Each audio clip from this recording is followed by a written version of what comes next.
사도신경하심으로 우리의 신앙을 하나님 앞에 고백합니다.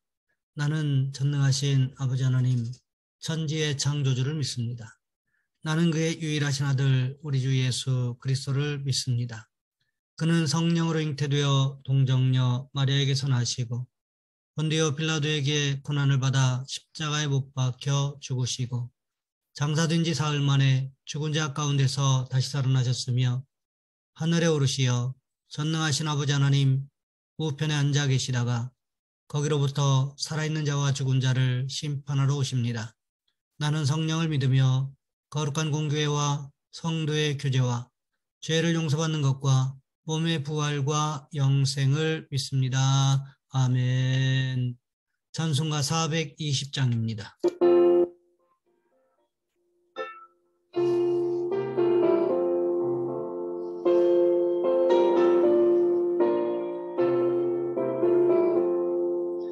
너 성결케 위해 늘 기도하며 너 주 안에 있어 늘 성경 보고 온 형제들 함께 늘 사귀면서 이러기 전마다 너 기도하라.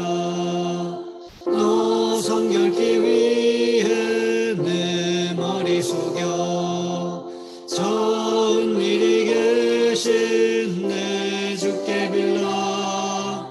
주 사귀어 살면 주 닮으리니 널 보는 이마다 주 생각하리.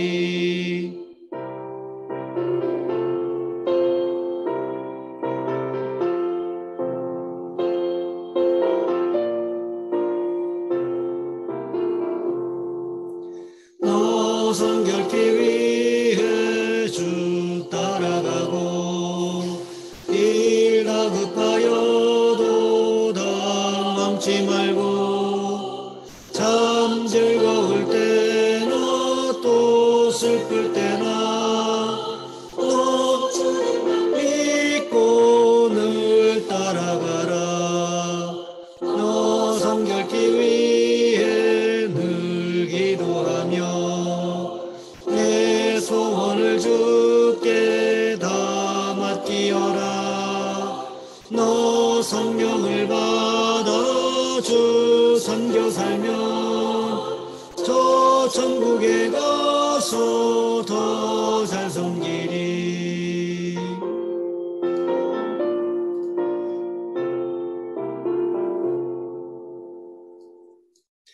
오늘 말씀 역대상 10장에서 보겠습니다.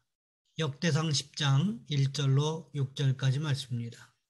제가 가진 성경은 구약 성경 626쪽에 있습니다.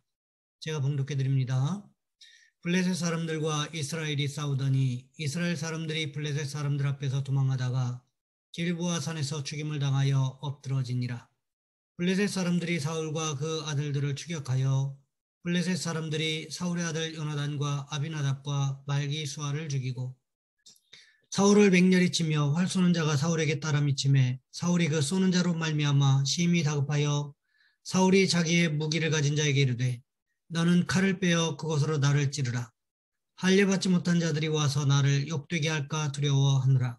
그러나 그의 무기를 가진 자가 심히 두려워하여 행하기를 원하지 아니하며 사울이 자기 칼을 뽑아서 그 위에 엎드러지니 무기 가진 자가 사울이 죽는 것을 보고 자기도 칼에 엎드러져 죽으니라. 이와 같이 사울과 그의 세 아들과 온 집안이 함께 죽으니라. 아멘. 오늘 본문의 말씀을 가지고 하나님의 심판이라는 제목으로 함께 말씀을 살펴보겠습니다. 1881년 미국 청년 조지 이스트만이 사진 필름을 만들어내면서 코닥의 역사는 시작이 됐습니다. 한때 16만 명의 직원을 거느리고 세계 필름 시장의 3분의 2 이상을 지배했습니다. 그러나 이 코닥이 파산을 견디지 못하고 결국 망하고 맙니다. 몰락의 가장 큰 이유는 필름이 필요 없는 디지털 카메라의 등장 때문이었습니다. 그런데 재미있는 사실은 세계에서 디지털 카메라를 처음으로 개발한 사람이 다름 아닌 코닥의 엔지니어였다는 것입니다.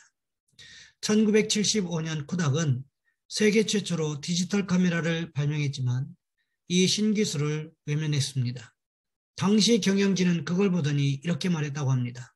흥미롭네. 아주 잘했어. 그런데 그것 말고도 할 일 많으니 다른 일 해.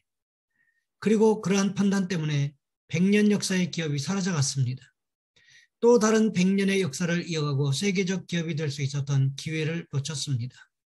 위기가 닥쳤을 때 그때 바로 돌이킬 수 있었는데 그러한 기회를 놓침으로써 명문 회사로서 100년의 역사를 결국 끝내게 된 것입니다. 언제나 승승장구하는 사람은 없습니다. 실수든 고의든 누구나 잘못된 길에 들어설 수 있습니다. 핵심 관건은 우리가 잘못된 길에 들어섰다는 것 자체가 아니라 그때도 하나님께서 베푸시는 회복의 기회를 붙잡을 수 있느냐 하는 것입니다. 우리는 하나님의 심판 경고와 선언조차 하나님의 은혜의 기회라는 사실을 반드시 기억해야 합니다. 최후의 승자는 이기는 법뿐만 아니라 패배했을 때라도 다시 일어설 수 있는 방법을 깨닫는 것입니다. 우리에게는 새로운 기회가 옵니다. 하나님께서는 새로운 기회를 주시고자 하십니다.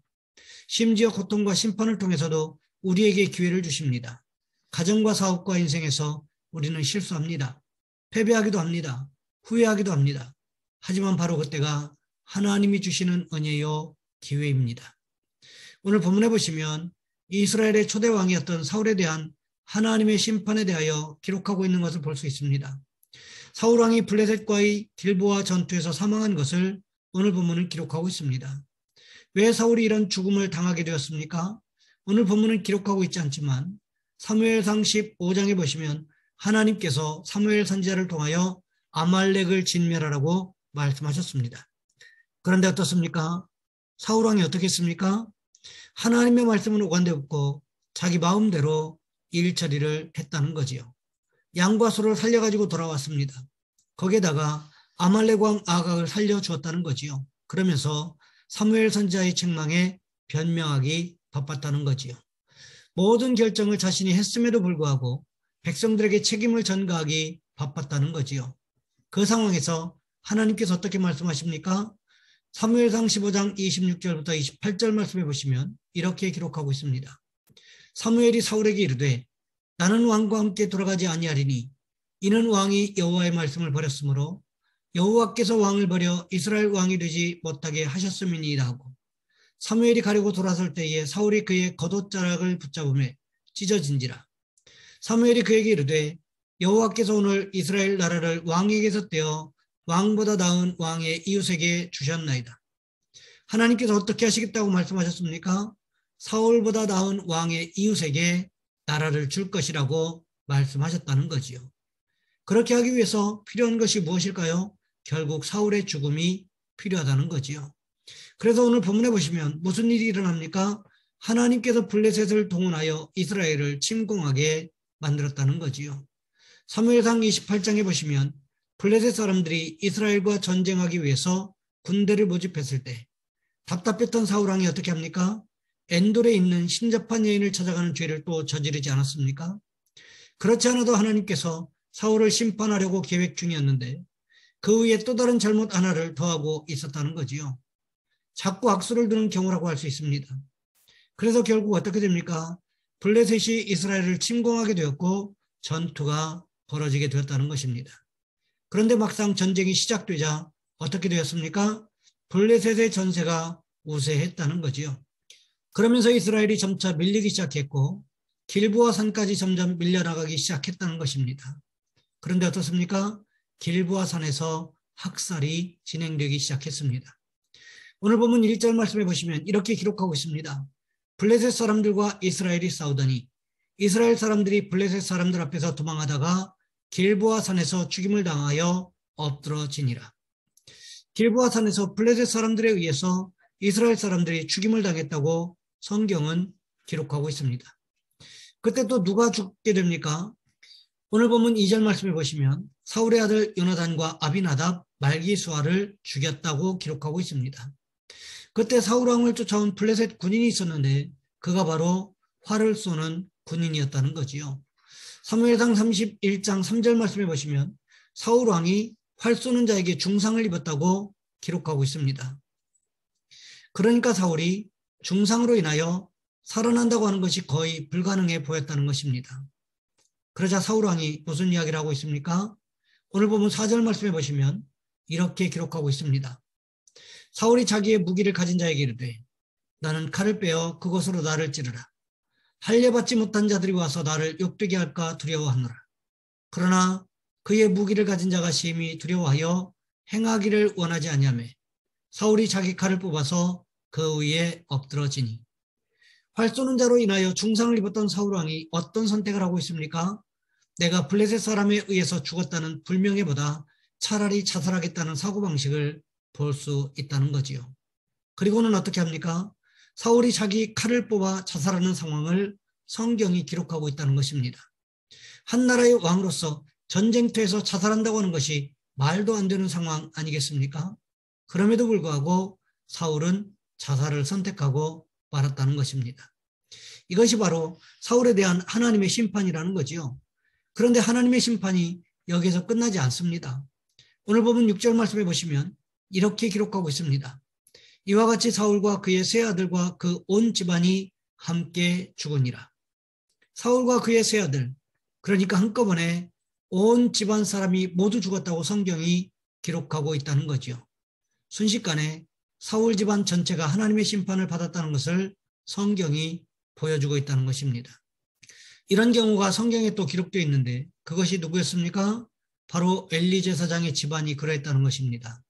전쟁터에 법궤를 가지고 나갔던 엘리의 두 아들 홈리와 피나스가 죽었습니다. 그 소식을 들었던 엘리 제사장이 어떻게 되었습니까? 의자에서 뒤로 넘어져서 목이 부러져 죽었다고 성경이 기록하고 있다는 거지요. 이것이 왜 그랬습니까? 두 아들이 하나님 앞에 드리는 제사를 멸시했음에도 불구하고 엘리 제사장이 징계하거나 책망하지 않았기 때문이라는 거지요. 그렇습니다. 하나님께서는 하나님의 말씀을 업신여기는 사람을 반드시 심판하신다는 거지요. 그렇다면 우리는 어떻게 하는 것일까요? 하나님의 말씀대로 살아갈 수 있기를 원합니다. 하나님의 말씀대로 살아가면 하나님께서 약속하신 말씀대로 축복하실 것이기 때문에 그렇습니다. 바라기는 우리 모두가 하나님의 말씀대로 살아감으로 인하여 날마다 하나님의 약속의 말씀대로 이루어지는 축복을 경험하시기를 주님의 이름으로 부탁을 드립니다. 이 시간 우리 한 목소리로 함께 기도하겠습니다. 하나님, 우리 모두가 하나님의 말씀대로 살아감으로 인하여 하나님의 약속의 말씀대로 이루어지는 축복을 경험하는 인생이 되게 도와주옵소서. 또한 기도하실 것은 우리 자녀 손들을 위해서 지혜와 명철을 주시라고 만남의 축복을 허락해 주시라고 이 시간 우리 주여 한번 간절히 부르신 후에 한 목소리로 함께 기도합니다. 주여, 사랑의 하나님, 우리를 도와주시기를 원합니다.